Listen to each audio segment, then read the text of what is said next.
കാഞ്ഞിരപ്പള്ളി ഇരട്ട കൊലക്കേസിൽ പ്രതിക്ക് ഇരട്ട ജീവപര്യന്തം. സ്വത്ത് തർക്കത്തെ തുടർന്ന് സഹോദരനെയും മാതൃസഹോദരനെയും വെടിവെച്ചുവെന്ന കേസിൽ പ്രതി ജോർജ് കുര്യന് ഇരട്ട ജീവപര്യന്തം ശിക്ഷ വിധിച്ചു. ഇരട്ട ജീവപര്യന്തം തടവും 20 ലക്ഷം രൂപ പിഴയും ഒടുക്കണം. കാഞ്ഞിരപ്പള്ളി കരിമ്പനാൽ വെട്ടിൽ ജോർജ് കുര്യനാണ് കോട്ടയം അഡീഷണൽ സെക്ഷൻ കോടതി ഇരട്ട ജീവപര്യന്തം ശിക്ഷ വിധിച്ചിരിക്കുന്നത്. വിവിധ വകുപ്പുകളിൽ 8 വർഷവും 3 മാസവും ശിക്ഷ ആദ്യം അനുവദിക്കണം. ഇതിനുശേഷം ഇരട്ട ജീവപര്യന്തം ശിക്ഷ അനുഭവിക്കേണ്ടി വരും. ശിക്ഷ വെവ്വേറെ അനുഭവിക്കണമെന്നും വിധിയിൽ പറയുന്നു.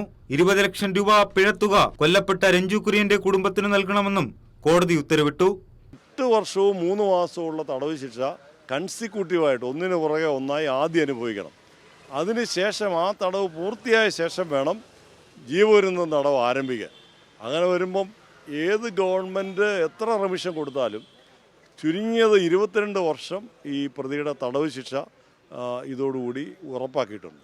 അതുപോലെ 20 ലക്ഷം രൂപ ഫൈൻ, ഓരോ കൊലപാതകത്തിനും 10 ലക്ഷം വീതം വെച്ച് 20 ലക്ഷം രൂപ ഫൈൻ. IPC 302, 449, 506(2), ഇന്ത്യൻ ആയുധ നിയമം 30 എന്നീ വകുപ്പുകൾ പ്രകാരമാണ് കുറ്റക്കാരനാണെന്ന് കണ്ടെത്തി ശിക്ഷ വിധിച്ചിരിക്കുന്നത്. 2022 മാർച്ച് 7-നായിരുന്നു കേസിനാസ്പദമായ സംഭവം. കേസിൽ സർക്കാരിനു വേണ്ടി special public prosecutor advocate CS Ajayan ഹാജരായി. സനോജ് സുരേന്ദ്രൻ, കൈരളി ന്യൂസ്, കോട്ടയം.